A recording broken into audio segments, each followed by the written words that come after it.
अस्सलाम वालेकुम दोस्तों, मैं हूं मुबशिर ख़ान और आप देख रहे हैं मैथमेटिक्स 251।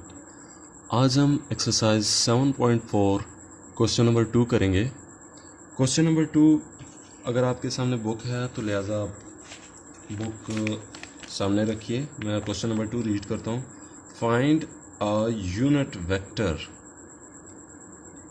सवाल पढ़ने से पहले ही एक जो है ना छोटा सा सवाल मिल गया। यूनिट वेक्टर फाइंड आउट करें। यूनिट वेक्टर, ठीक है। एक तो ये हमें फाइंड आउट करना है और दूसरा आगे सवाल पढ़ते हैं। Find a unit vector perpendicular to plane containing A B, उसके बाद डॉट आगे also find the sine of angle between them, ठीक है। अब साइन कोई एंगल है, साइन थीटा है जो भी है, या एंगल है थीटा है, या आप कुछ भी कह दें, ठीक है। वो आप मालूम करें इन दो वेक्टर्स के दरमियान जो ए एंड बी है, ठीक है। इसकी फिगर मैं आपको अभी समझाता हूँ, ठीक है। एक प्लेन पेपर सा है, कुछ भी है, अभी मैं वो पिक्चर आपको समझाने की कोशिश करता हूँ। एक प्लेन सिस्टम है, इस पे दो वेक्टर्स बने हुए हैं, एक इस तरह है और एक कुछ इस तरह है, ठीक है। इसको नाम उन्होंने ए दे दिया, इसको नाम उन्होंने बी दे दिया। अब जो जिसकी बात ये कर रहे हैं, find a vector perpendicular to plane containing A and B, ये दोनों प्लेन पे हैं। अब जो यहाँ पॉइंट पे होगा, इस पॉइंट पे होगा इस तरह का वेक्टर, यानी परपेंडिकुलर होगा इन दोनों के। ये दोनों तो एक प्लेन पे हैं, ठीक है। इसके परपेंडिकुलर होगा, लिहाजा वो फाइंड आउट करें। आपको यकीनन सवाल समझ आ गया होगा। और दूसरे पार्ट में उन्होंने कहा है कि इन दोनों के दरमियान जो एंगल बनता है वो हमें बताइए, ठीक है। अभी कुछ ही दिन पहले हमने वेक्टर्स का जो यूनिट वेक्टर फाइंड आउट करने का फार्मूला बताया था। यूनिट वेक्टर को इस तरह डिफाइन करते हैं, और यहाँ तो हम ये वी नहीं लिखेंगे, खैर ये लिखेंगे कि unit vector which is perpendicular to A and B, ये लिखेंगे, ठीक है। यूनिट वेक्टर किसके बराबर होता है? वेक्टर ओवर इट्स मैग्नीट्यूड, ठीक है, ठीक है। Vector over its magnitude. और साइन थीटा को मालूम करने के लिए, अभी ये कल परसों की बात है, जो ये जो सवाल पीछे हमने सीखा था, क्या ए क्रॉस बी हमने सीखा था, ठीक है। ये कंसेप्ट आपने पिक्चर तो हम इसकी बना नहीं सकते, अगर किसी को बनाना आती है, माहिर है, तो बना ले, इसकी कोई मसला नहीं। बस ये दोनों प्लेन पे हैं और यहाँ इस तरह का वेक्टर है जिसे हमने फाइंड आउट करना है, ठीक है। ये वेक्टर, ये जो पेन है जो काम कर रहा है, ये जो पेन मेरे हाथ में पकड़ा हुआ है, ये इस तरह का सिंपल वेक्टर है जो इन दोनों के दरमियान है, ठीक है, पॉइंट पे है, और वो परपेंडिकुलर है इन दोनों के, लिहाजा वो वेक्टर फाइंड आउट करें। अच्छा, ए एंड बी हमने फार्मूला सीखा था। ये मैग्नीट्यूड ऑफ ए के बराबर होता है magnitude of B sine theta N. N is a normal vector, normal unit vector, और वेक्टर जो भी कुछ कह सकते हैं। अच्छा, अब मैं क्या करता हूँ, इसको इसके नीचे ले आऊँ तो साइन थीटा की वैल्यू मुझे नहीं मिल सकती। देखिए, इसको मैं मैग्नीट्यूड में लिख देता हूँ, इसको मैग्नीट्यूड में मैं लिख देता हूँ। ये यहाँ आके डिवाइड हो जाएंगे। जब इसको मैग्नीट्यूड में लिखना पड़ेगा, इसको भी मैग्नीट्यूड में लिखना पड़ेगा, साइन थीटा एन। अब ये एन लिखना है या नहीं लिखना, अगर ध्यान है तो लिख लें, अगर नहीं लगे लिहाजा हमारे पास फॉर्मूला क्या बना,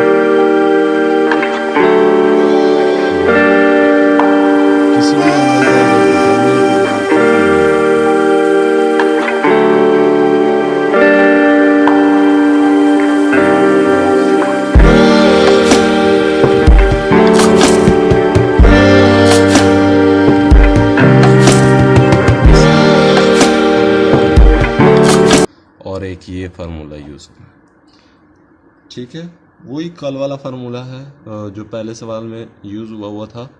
पहले सवाल की यकीन माने कि सारे पार्ट आपको करने होंगे, तब जाके वो आपको पक्का होगा। ठीक है, और वो अक्सर पेपर में दे दिया जाता है। तो लिहाजा गुजारिश है आपसे, गुजारिश क्या, लेकिन आपने कंफर्म उसको लिखना है। ये यूनिट वेक्टर का फार्मूला है, और ये जो है ना ए क्रॉस बी का फार्मूला है, क्रॉस प्रोडक्ट या वेक्टर प्रोडक्ट।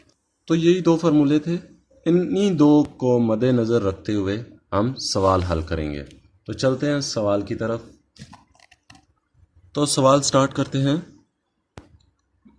वही चीज़ लिखेंगे यहाँ। देखिए, यहाँ आपने इस चीज़ को हाईलाइट करना है। एक तो फाइंड अ यूनिट वेक्टर, ठीक है, इसके दो पार्ट हैं। Find a unit vector perpendicular to the plane containing A and B, और दूसरा पार्ट ये है find the sine of angle. ठीक है, दो पार्ट्स हैं। अब यहाँ से हम सॉल्यूशन करते हैं। ठीक है, फार्मूले आपको याद होने चाहिए। एक फार्मूला हमारे पास, बल्कि ये नोटिस या रिमेंबर बोर्ड में बना देता हूँ। एक यूनिट वेक्टर का फार्मूला है वेक्टर ओवर इट्स मैग्नीट्यूड। ठीक है, और दूसरा फार्मूला ये है ए क्रॉस बी का डिटर्मिनेंट डिवाइडेड बाय ए और बी साइन थीटा। ठीक है, तो ये फार्मूला, ये दो फार्मूले हैं जो इस सवाल में यूज़ होंगे। ये आपकी रिमेंबर के लिए, आपको याद दहानी कराने के लिए, या अगर सवाल में आप लिखना चाहते हैं तो रफ अमल में इसको साथ लिख लें। ये इसलिए मैंने लिखे हैं कि क्या ये जो दिए गए चीज़ें हैं ये हमारे पास हैं। ए क्रॉस बी है, नहीं है। ए का मैग्नीट्यूड है, नहीं है। बी का मैग्नीट्यूड है, नहीं है। ठीक है, लिहाजा वो मालूम करेंगे, उसके बाद मैं यूनिट वेक्टर पे आऊँगा। ठीक है, तो अब चलते हैं। पहले हम ए क्रॉस बी मालूम करेंगे। ए क्रॉस बी, उसका मालूम करने का मैंने तरीका आपको बताया था। पहले आपने आई लिखना है, फिर जे लिखना है, और फिर के लिखना है। उसके बाद अगरचे ए और बी वेक्टर्स में आई जे के हो या ना हो, आपने कोई नहीं लिखना, आपने उनके नंबर्स लिखने हैं। पहले ए है, ए क्रॉस बी, लिहाजा ए का जो वेक्टर्स है पहले उनको पढ़ेंगे। 2 -6 और ये -3, और उसके बाद बी है, लिहाजा बी 4 5 -1। यहाँ मुझे लगता है 3 आता है। मैं चेक करता हूँ सवाल। सॉरी, यहाँ 3 आता है। ठीक है, यहाँ 3 आता है। चले, अब ए क्रॉस बी को हल करने का डिटर्मिनेंट का तरीका आपको आता ही होगा। A cross B is equal to I M बाहर रखेंगे। ठीक है, उसके बाद फिर हर सवाल में जब डिटर्मिनेंट 3 कॉलम्स और रोज वाला होगा, तो हर डिटर्मिनेंट के सवाल में आपने सेकंड पार्ट पहले माइनस लिख लेना है। फिर जे है, जे यहाँ लिखेंगे। ठीक है, फिर के है, फिर प्लस ही आएगा, सिंपल जैसे। ठीक है, अब मुझे बताइए आई किस लाइन में है। ये लाइन और ये लाइन, इन दोनों में आई आ रहा है, तो लिहाजा ये और ये वैल्यूज़ हम पुट कर देंगे। ये देखिए, यहाँ क्या लिखेंगे, -6 -3 3 -1। ठीक है, अब जे किस लाइन में, किस रो और किस कॉलम में आ रहा है,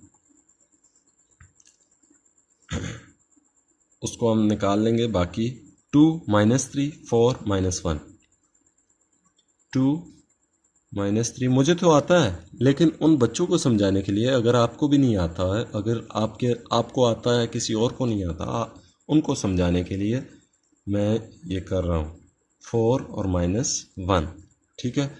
और फिर के के लिए हम ये देखें, ये और ये वैल्यूज़, यानी कि जिस कॉलम में है और जिस रो में है उनको आप साइड पे करें, बाकी 2 -6 4 और 3,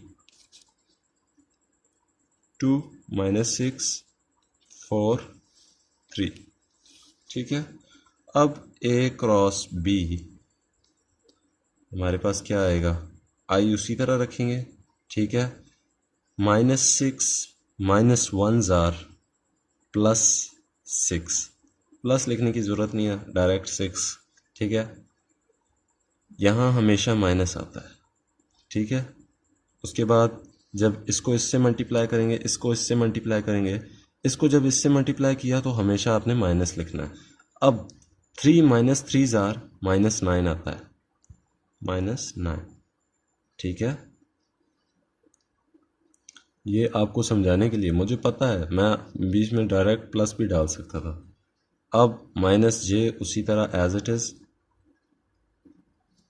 2 -1 आर -2, और माइनस लिख लेंगे बाहर, क्योंकि -3 मल्टीप्लाई बाय 4 आर कितना होता है, -12, -12। ये ब्रैकेट मैंने इसलिए डाली है कि इसका माइनस अलहदा है और ये माइनस अलहदा है। मुझे तो आते हैं, मैं तो यहाँ प्लस भी डाल सकता था, ठीक है, लेकिन आपको समझ ना आती कि यहाँ क्या हुआ है। जिनको डिटर्मिनेंट समझ नहीं आता उनको ये मसला होता है। 2 3 आर, ये मैं डायरेक्ट करूँगा 6,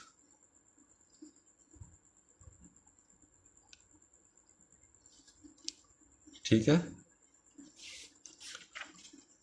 A क्रॉस B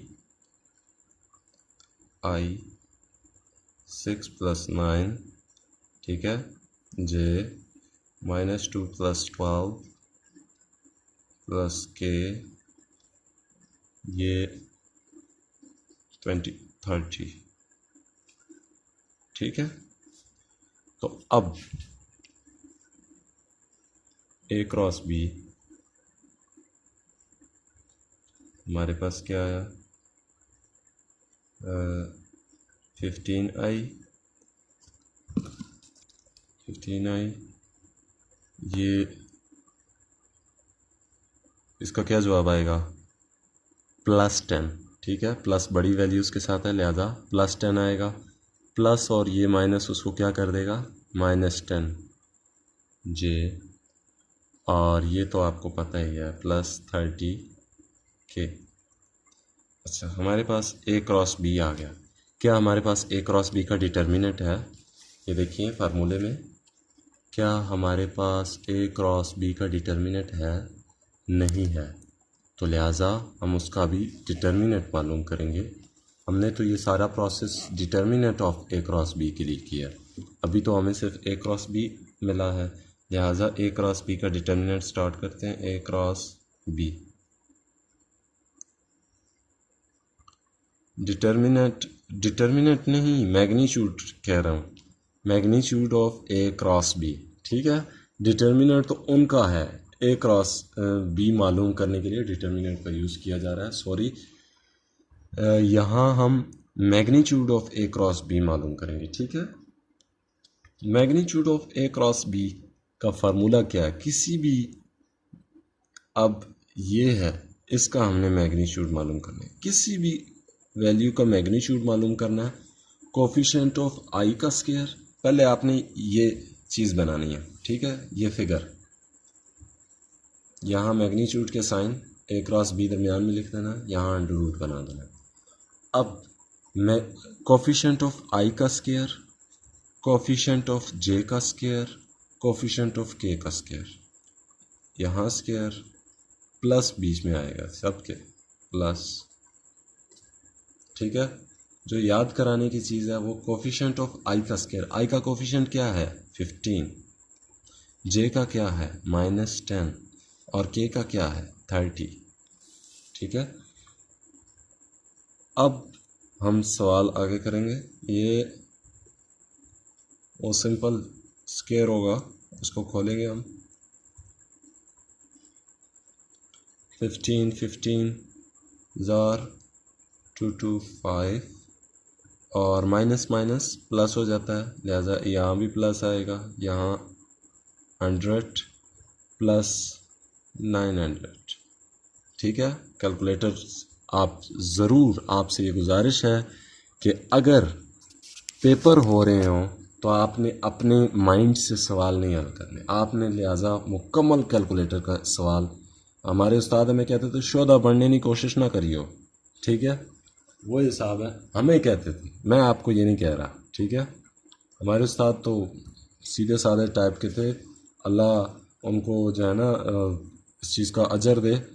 उन्होंने तो बहुत बड़ा टेक्निकल ऑफ व्यू के साथ हमें ये बात बताई कि शोधा बनने की कोशिश ना करिए, वो समझाने के लिए कि भाई आपने ऐसा ना हो कि वहाँ यार ये इतना होता है। पेपर में कैलकुलेटर इसलिए यूज़ किया जाता है, बाहर आप आम नॉर्मल टेस्ट हो रहा है या घर में आप सवाल हल कर रहे हैं तो आप यूज़ करें कैलकुलेटर, बगैर आप सवालात करें। तो अब इसको मैं प्लस करता हूँ तो मेरे पास आता है 1225। ठीक है, 1225। इसका स्क्वायर रूट क्या होगा? ए क्रॉस बी का मैग्नीट्यूड जो है वो 35। ठीक है, इसका स्क्वायर रूट उड़ा दिया, 35 के बराबर है। एक चीज़ तो हमें फाइंड आउट हो गई, अब दूसरी चीज़ हमें मालूम करनी है। ठीक है, एक चीज़ तो हमें फाइंड आउट हो गई, यहाँ देखें ये चीज़ हमें मिल गई। ठीक है, अब ए का मैग्नीट्यूड हमारे पास नहीं है, बी का मैग्नीट्यूड नहीं है, वो भी हम फाइंड आउट करेंगे। ठीक है, अब स्टार्ट करते हैं। ए का मैग्नीट्यूड फाइंड आउट करने के लिए पहले हमें बताएं कि ए की वैल्यू क्या है। ये बुक में आपको दी गई है, पार्ट 1, ए की वैल्यू और बी की वैल्यू दोनों दी गई है। ये देखिए, ये ए की वैल्यू है 2i minus 6j minus 3k, और ये बी की वैल्यू है। तो अभी मैं लिखता हूँ, ए हमारे पास क्या है 2i minus 6j minus 3k। ठीक है, और बी की हमारे पास वैल्यू क्या है 4i plus 3j minus k। ठीक है, मैंने मैग्नीट्यूड का तरीका आपको पहले भी सिखाया था, आपने सिर्फ ये चीज़ बना लेनी है। ठीक है, और बी का भी मैं यहाँ आपके लिए बना देता हूँ। यहाँ ये दो लाइनें और यहाँ अंडर रूट, और इसके बाद दूसरा स्टेप क्या होगा, ये और ये कोफिशिएंट ऑफ आई का स्क्वायर, कोफिशिएंट ऑफ जे का स्क्वायर, कोफिशिएंट ऑफ के का स्क्वायर, आई का स्क्वायर, कोफिशिएंट ऑफ जे का स्क्वायर, कोफिशिएंट ऑफ के का स्क्वायर। अगर के ना दिया गया हो, आई जे का कोफिशिएंट का स्क्वायर ले लें। ठीक है, उसके बाद कोफिशिएंट ऑफ आई क्या है हमारे पास 2 है, कोफिशिएंट ऑफ जे हमारे पास क्या है 6 माइनस 6। ठीक है, माइनस 6। कोफिशिएंट ऑफ के हमारे पास क्या है -3। ए का मैग्नीट्यूड हमारे पास क्या आया 4 प्लस 36 प्लस 9। ठीक है, ये क्या है हमारे पास 49, और जवाब हमारे पास आया 7। ए का मैग्नीट्यूड हमारे पास आ गया। ठीक है, अब बी का मालूम करते हैं। बी का मैग्नीट्यूड क्या होगा, कोफिशिएंट ऑफ आई का स्क्वायर यानी 4 का स्क्वायर। ठीक है, कोफिशिएंट ऑफ जे का स्क्वायर यानी 3 का स्क्वायर, कोफिशिएंट ऑफ के क्या है -1। ठीक है, जिसके साथ कुछ नहीं होता लिहाजा वो 1। तो अब 16 प्लस 9 माइनस माइनस प्लस होता है लिहाजा 1। और बी हमारे पास क्या आया, बी का मैग्नीट्यूड हमारे पास √2 26। ठीक है, अब हम पार्ट 1 करेंगे, यानी सवाल का पार्ट 1 वाला हिस्सा, यानी वो जो unit vector perpendicular to plane containing vector A and B. ठीक है, वो मैंने आपको पहले भी बताया था। ये find a unit vector perpendicular, उसका आंसर लिखेंगे और रिटर्न में आंसर आपने लिखना है। ठीक है, रिटर्न में आंसर उसका हमने लिखना है। यहाँ लिखेंगे हम unit vector perpendicular to plane containing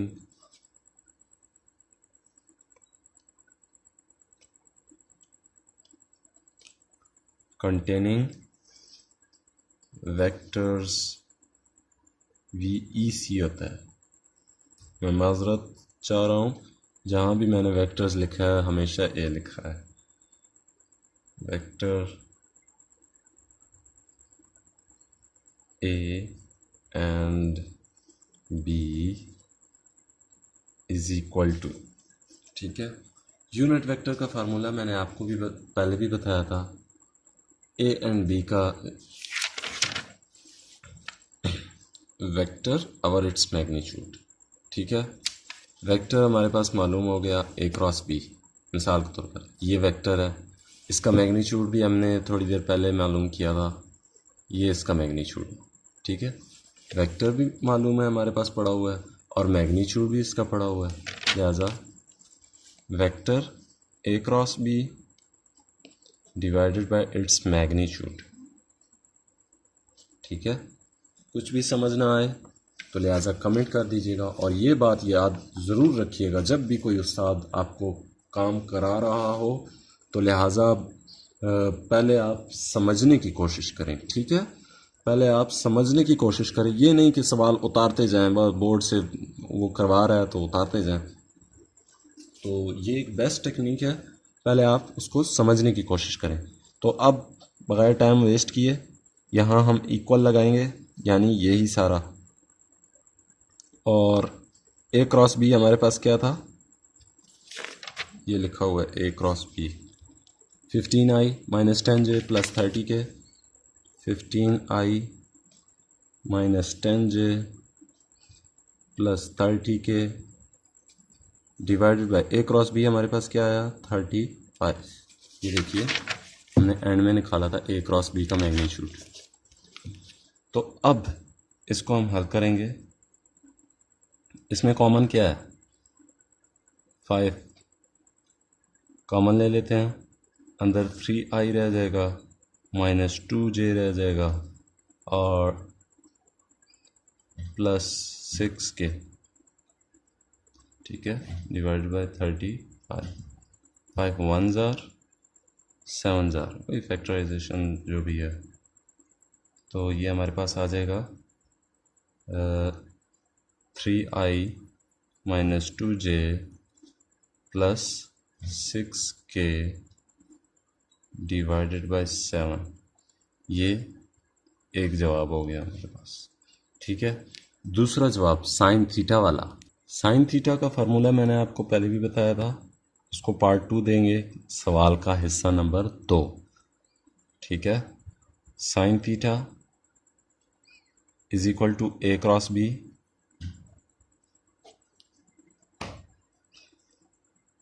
magnitude of A magnitude of B. A cross B का magnitude, magnitude of A magnitude of B. ठीक है, तो साइन थीटा हमारे पास क्या हो जाएगा, magnitude of A cross B क्या था हमारे पास 35 था, और ए का मैग्नीट्यूड हमारे पास क्या आया था, ए का मैग्नीट्यूड आया था 7। ठीक है, आप को दिखा भी देता हूँ, ए का मैग्नीट्यूड हमारे पास 7 आया था और बी का मैग्नीट्यूड 20√26। ठीक है, और ए क्रॉस बी का हमारे पास मैग्नीट्यूड जो था वो 35, ये एंड में हमने फाइंड आउट किया था। ठीक है, तो अब इसको हल करते हैं। 35 और यहाँ √26 भी है। ठीक है। अच्छा, आप ये देखें, अगर ये भी ब्रैकेट में हो, ये भी ब्रैकेट, आपस में मल्टीप्लाई हो रहे हैं, कोई प्लस माइनस दरमियान में नहीं है। अगर प्लस माइनस दरमियान में होता तो ये कभी भी मल्टीप्लाई क्रॉस नहीं होते आपस में ये देखिए 7 1 ज़ार और 7 5 ज़ार। ठीक है। तो sine theta is equal to 5 over √26। हमारे पास एंगल भी आ गया। ठीक है। तो यहीं तक था आज का सवाल और हमें इजाज़त दीजिएगा। अल्लाह हाफिज़।